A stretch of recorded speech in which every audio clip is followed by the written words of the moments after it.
Hey, I'm Kieran Read, All Black number 1083, and this is my trophy cabinet.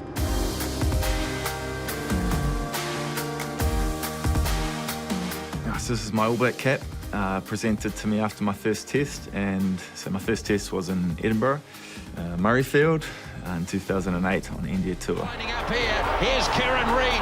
Who else have we got here? Read looking left and right. Now it was an incredible occasion for me on my first test. Obviously, you're loading up against, Kevy, I think was captain that day. Some awesome All Blacks playing, and I had my parents in the crowd. It was a pretty amazing occasion. I think you don't realise how much gets put in to achieve that moment. Like, it was a dream, it was a pipe dream of mine for a very long time.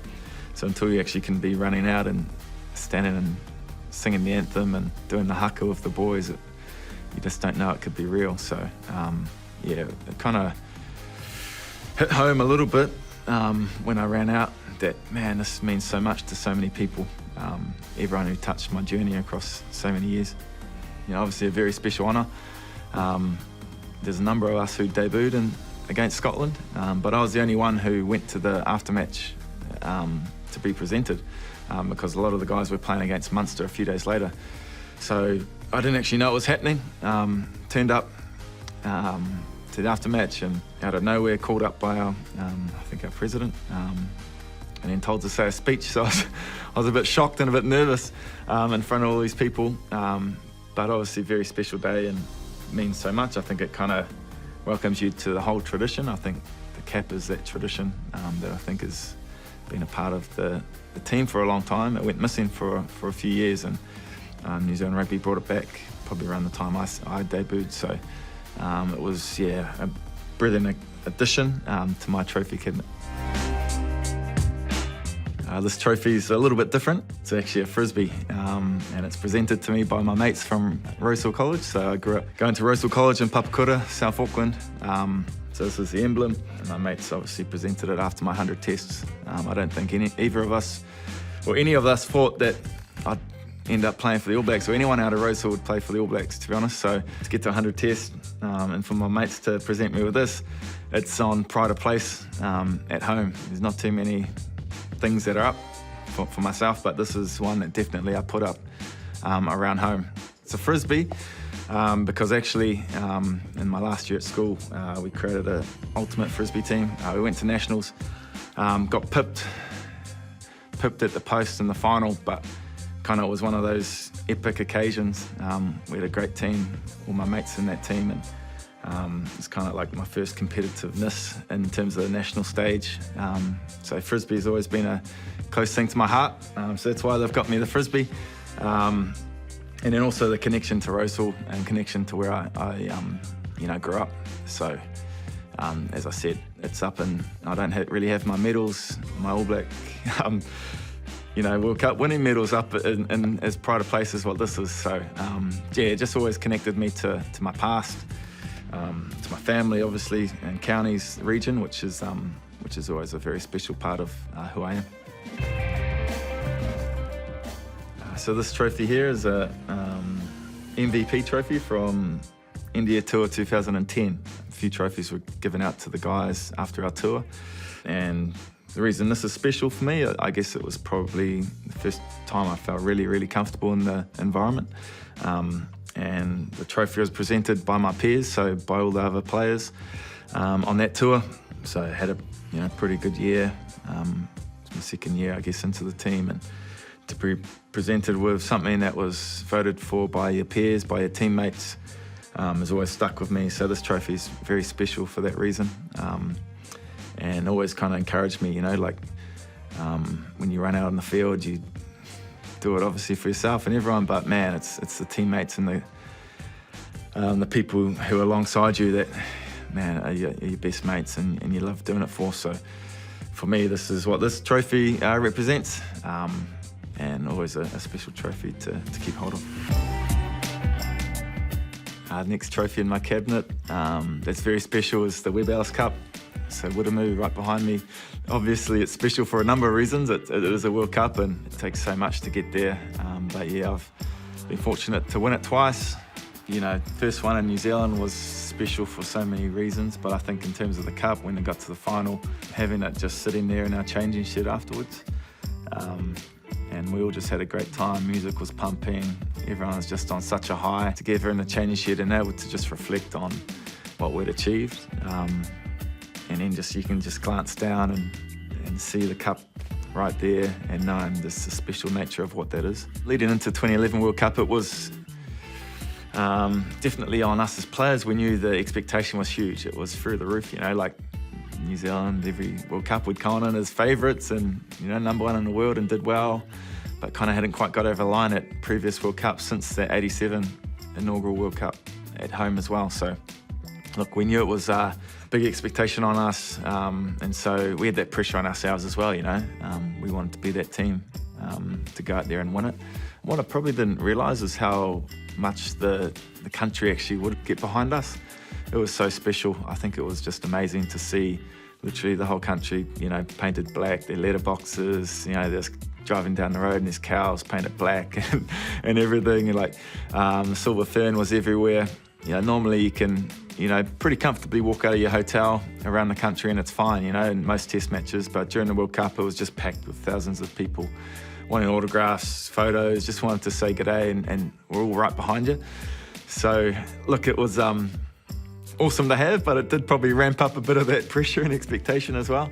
But we're very fortunate. I think we'd learnt a lot from previous campaigns, and we had an awesome leadership team and who had kind of made us to really walk towards that whole pressure and expectation and kind of reframe the whole situation of not what if we lose, it's kind of like how cool was it going to be to win at home. So that was our mindset going into it. The whole atmosphere in New Zealand was unbelievable, and I kind of got a unique perspective. I was injured at the start of that World Cup, and so I was able to kind of, on the first game, be able to soak up all that atmosphere, watch the TV, watch the opening ceremony and get to kind of see what the World Cup was about, see what the fans were getting into. So, and then came back later in the World Cup to play, and yeah, it was a pretty epic ride. Next trophy in my cabinet is the Freedom Cup, which is played between South Africa and ourselves.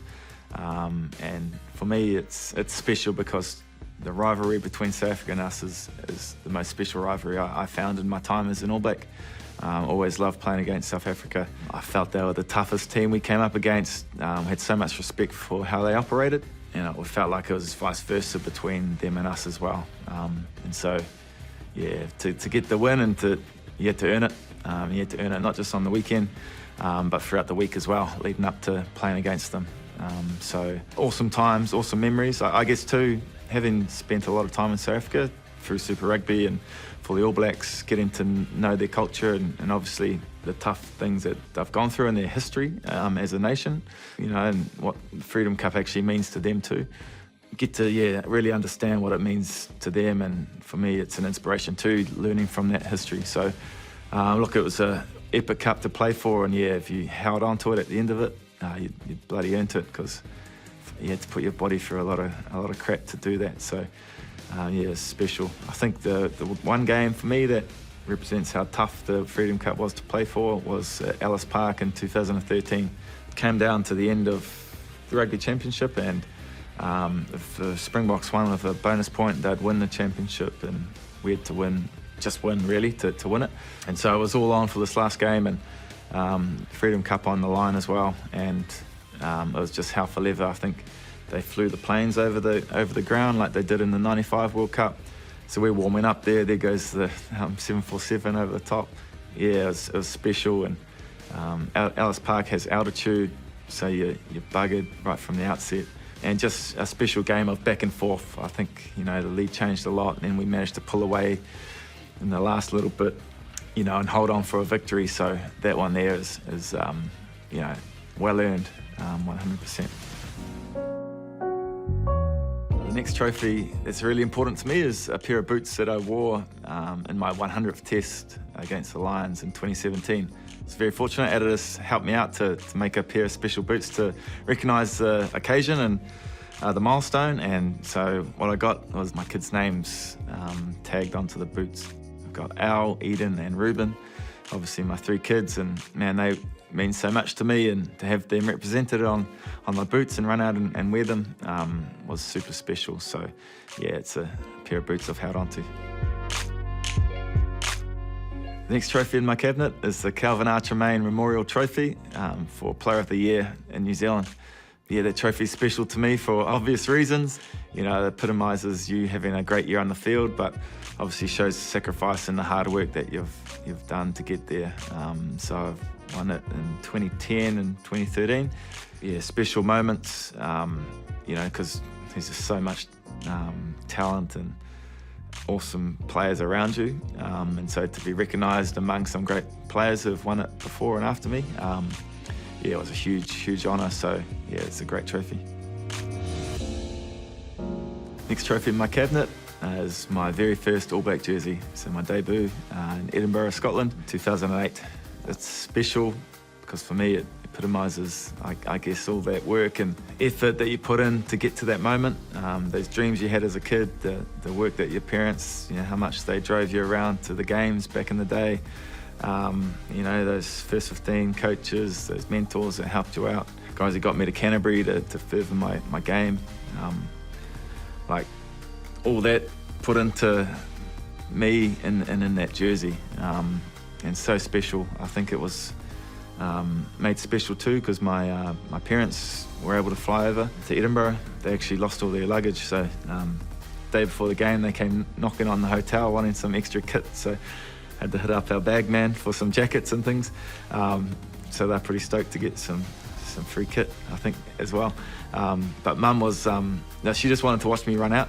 And in Scotland and Murrayfield, sometimes they black out the stadium. So they literally, it was pitch black when I ran out. And so Mum was gutted. She couldn't actually see me run out for the first time as an All Black. So yeah, it was an awesome occasion, like that first time pulling that jersey on. Actually remember being given by our manager, Darren Shand, about a few hours before the test. And so I went straight back to my room. I was rooming with Rodney Soialo, who was you know, the incumbent number 8 legend of New Zealand rugby. And his advice to me that week, since he knew I was playing, was like, man, just go out and do your thing, go be yourself. But when I got that jersey back to my room, I kind of second-guessed myself, said, how am I going to fill this like him and like the guys who have done it before me? So it was one of those moments, but I guess too, you're kind of going, wow, this is my chance, go out and enjoy it and do what you can. So yeah, running out with that jersey on was special, special to play in it. Now obviously you're playing your first test, there's no way I was going to swap my jersey, and so when I went back into the shed, my opposite came up, Jason White. He's a quite experienced Scottish player. I seen him walking in the shed and I was like, man, he walked up to me, I said, sorry mate, I'm not going to swap my jersey, obviously, my first one. And man, the man he was, he took his full kit off, shorts, socks, jersey, and just handed it to me, said, this is the one you got to remember forever, I just want you to have this. So yeah, fully indebted to him. And I actually, throughout my career, I always wanted to debut against someone, and I never did, to try and repay that show of support that he did to me. So look, I've got the Scottish kit alongside my All Black jersey as well, which is, you know, really special for that first time. So yeah, my parents didn't get to see me run out. I have given them my first jersey, so yeah, they've got that framed up at home. So yeah, pretty cool moment to, you know, to show them after the game. Next trophy in my cabinet is a Michael Hooper Wallabies jersey. That jersey is special to me, obviously, for a number of times we played against each other in our respective jerseys, and always respected him as an opponent. We captained against each other for a long time. You know, probably not too much words were spoken between us for a lot of those years as well. And then fortunately in 2021, he came up and played in my Japan club, Toyota, and able to spark up a relationship, awesome friendship now. And to me, it epitomises, I guess, what rugby's about. You know, like you go at each other on the field, you know, smashing each other, you know, not giving an inch, but when you get off it, we're all good people. And so now, yeah, we keep in touch, and for me it's a really special jersey, not only because of the player he is and what he's done in the game, but the friendship we have. Our next trophy in my cabinet is the Berserk Cup, which is played between the All Blacks and the Wallabies, Australia. That trophy is special to me purely because I guess growing up it was the trophy that I was most invested in. Watching All Black teams of the past through the 90s and early 2000s, actually the Wallabies were dominant. They would always seem to find a way to get a victory at the end. John Eales kicking a goal, Tota Kefu scoring a try next to the post. It was always the Wallabies coming out on top and scraping home that Berserk Cup. So when I came into the team, we'd won it for a few years and it was spoken about and really revered as the most important cup for us to play for outside of the World Cup. So yeah, I really enjoy playing for it, not just because it's massive and you get to fill it up with beer at the end. I think it's 56 bottles, I believe, if you can check that. So yeah, it's a good time.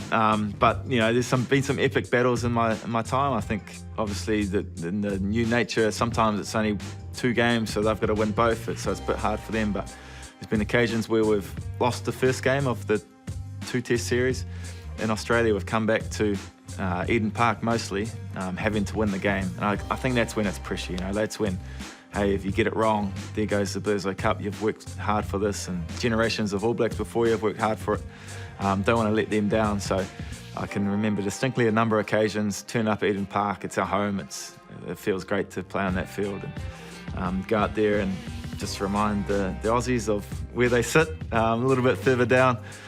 So there's been a couple of occasions where we've put on some massive scores, and just all kind of clicked for us that day, I think, because of how much the cup means to us and how much we just want to rub it into them, because I've probably been talking too much. So that's always a good one to win.